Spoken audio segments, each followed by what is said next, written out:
Hi friends, রাতে কিভাবে tips channel আপনাদেরকে স্বাগতম। গর্ভাবস্থার কয়েক মুহূর্ত আগে কেমন অনুভূতি হয়, অনেকে সেটি জানতে চান কিংবা চিন্তিত থাকেন। আমার কি নর্মাল ডেলিভারি সম্ভব হবে, কিংবা নর্মাল ডেলিভারির আগে কিছু কিছু লক্ষণ যদি প্রকাশ পেত অবশ্যই সেটি স্বস্তি পেতাম।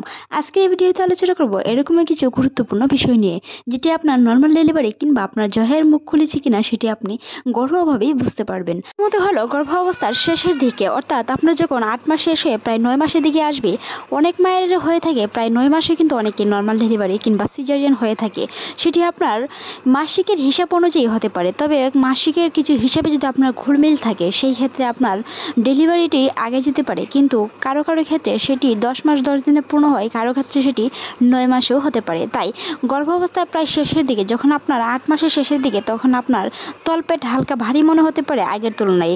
প্রথমত যখন আপনার গর্ভধারণ হবে সেই হিসেবে তলপেটে হালকা হালকা ব্যথা ভারী অনুভব হলেও আপনার 8 মাসের প্রায় শেষের দিকে তখন মনে হবে তলপেট আরও বেশি ভারী, কিংবা তলপেট নিচ দিকে নেমে যাচ্ছে, জরায়ে যেমন নিচ দিকে নেমে যাচ্ছে এরকমটা মনে হয়। কিংবা আপনার পায়ে হাঁটুতে বেশিরভাগ ব্যথা হতে পারে। একজন মহিলা যখন গর্ভধারণ হয় সেই ক্ষেত্রে তার ব্যক্তিগত ওজন থেকে যখন গর্ভস্থ শিশুটি বেড়ে ওঠে সেই হিসাবে তার ওজন বৃদ্ধি পায়, আর ওজন বৃদ্ধি পাওয়ার কারণে জরায়ুতে চাপ লাগে, এমনকি প্রস্রাবে অনেক সময় ইনফেকশন হয়, কিংবা প্রস্রাব করতে গেলেও কারো কারো ক্ষেত্রে সমস্যা হতে পারে। সেই বিষয়টি খেয়াল রাখতে হবে। একটি গর্ভস্থ শিশু যখন মায়ের গর্ভে ধীরে ধীরে বড় হয় সেই ক্ষেত্রে তার শারীরিক বিভিন্ন পরিবর্তন আসতে পারে, এমনকি তার শরীর নর্মাল ডেলিভারির জন্য প্রস্তুতি নিয়ে বিভিন্ন ধরনের হাড় ব্যথা হতে পারে।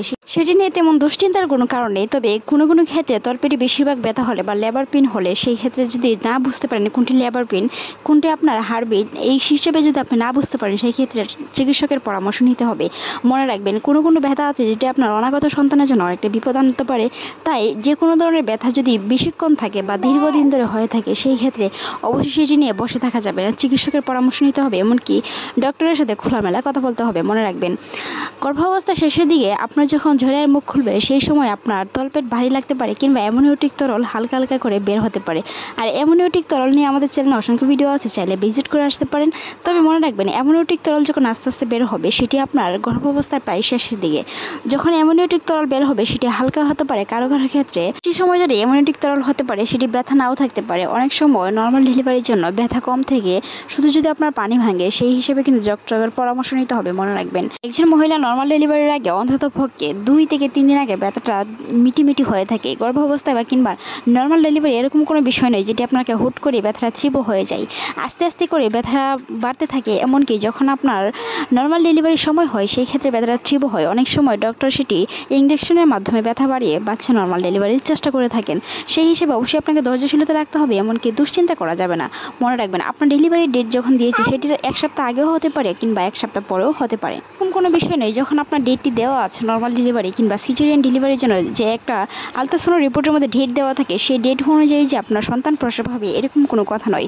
সেটি আগে হতে পারে কিংবা পরে হতে পারে, এতে নিয়ে দুশ্চিন্তা বা চিন্তিত হওয়ার কোনো কারণ নেই। মনে রাখবেন, যদি আপনার ডেলিভারির অন্ততপক্ষে 7 দিন পেরিয়ে যায় সেই ক্ষেত্রে আপনার ডেলিভারি না ওঠে কিংবা ডেলিভারি পেন না ওঠে সেই ক্ষেত্রে আপনাকে চিকিৎসকের পরামর্শ নিতে হবে। বাচ্চার নড়াচড়া ঠিক আছে কিনা সেই বিষয়টা অবশ্যই খেয়াল রাখতে হবে। মনে রাখবেন, একটি সুস্থ বাচ্চা দিনে অন্ততপক্ষে 10 বারের বেশি নড়াচড়া করে, তবে গর্ভাবস্থার শেষের দিকে কিছুটা কম নড়াচড়া করতে পারে। বিষয়টি নিয়ে চিকিৎসকের সাথে কথা বলতে হবে। নর্মাল ডেলিভারির আগে আরও কিছু বিষয় লক্ষণ পায়, তার মধ্যে একটি হলো ঘুম কম হওয়া। গর্ভবতী মায়েদের ঘুম কম হয় সেটি স্বাভাবিক, তবে ডেলিভারি পেন ওঠার আগে অন্ততপক্ষে 1 সপ্তাহ আগে আপনার ঘুম খুবই কম হবে বা কোনো কিছুই খাবার রুচি আসবে না। তলপেট ভীষণ ভারী মনে হবে বা তলপেটে পিন ব্যথা হতে পারে। নিজেকে খুব ক্লান্ত মনে হবে আগের তুলনায় অনেকটাই বেশি, যেটি আপনার নর্মাল ডেলিভারির একটি অন্যতম লক্ষণ। তারই মধ্যে আরেকটি লক্ষণ প্রকাশ পায় কিছু কিছু স্রাব যাওয়ার মধ্যে। নর্মাল ডেলিভারির ক্ষেত্রে অন্ততপক্ষে 15 দিন আগ থেকে স্রাব যেতে পারে। সেটি নিয়ে দুশ্চিন্তা করার কারণে অবশ্যই আপনাকে সেটি নর্মাল ডেলিভারি কিংবা আপনার ডেলিভারি পেন ওঠানোর একটি ব্যবস্থা আপনার শরীর নিচ্ছে। কারো কারো ক্ষেত্রে নর্মাল ডেলিভারির আগে স্রাব যেতে পারে, তা কিছু খয়েরি বর্ণের কিংবা লেবার পেনের মতন বা রক্তকণিকের মতন হতে পারে। সেটি যদি আপনার সাদা স্রাবের মতন রক্তকণিকা যায় তাও আপনার জ্বরের মুখ খুলে বলে ধারণা করেন বিশেষজ্ঞরা। ডেলিভারির আগে কিছু কিছু লক্ষণের মধ্যে অবশ্যই হাঁটাহাঁটি করার চেষ্টা করুন। যখন আপনার লেবার পেন উঠবে তখন বসে থাকবেন না, শুয়ে থাকবেন না। হাঁটাহাঁটি করার মাধ্যমে আপনার বাচ্চাটা নিচের দিকে আসবে, যেটি আপনার নর্মাল ডেলিভারি করাতে অনেকটাই সহায়তা করবে। থেকে আপনার বিটি ব্যথা করবে কিংবা পিন ব্যথা হবে তখন থেকে হাঁটাহাঁটি করার চেষ্টা করুন। লেবার পেন ওঠার সাথে সাথে যখন আপনার হাঁটাহাঁটি করবেন তখন আপনার সন্তানটি নিচ দিকে আসতে শুরু করবে, এমনকি জ্বরের মুখ খুলতে অনেকটাই সহায়তা করবে, যেটি আপনার নর্মাল ডেলিভারির প্রধান লক্ষণ। তাই শুয়ে বসে না থাকে অবশ্যই হাঁটাহাঁটি করার চেষ্টা করুন, যেটি আপনার নর্মাল ডেলিভারিতে সম্ভব করবে। মনে রাখবেন, আরও কিছু বিষয়। যদি আপনার নর্মাল ডেলিভারির ইচ্ছে থাকে সেই ক্ষেত্রে ধৈর্যশীলতা রাখতে হবে। এমনকি আপনার সেফালিক বাচ্চার সব কিছু পজিশন ঠিকঠাক আছে কিনা সেটি ডক্টরের সাথে পরামর্শ করে ট্রাই করতে হবে।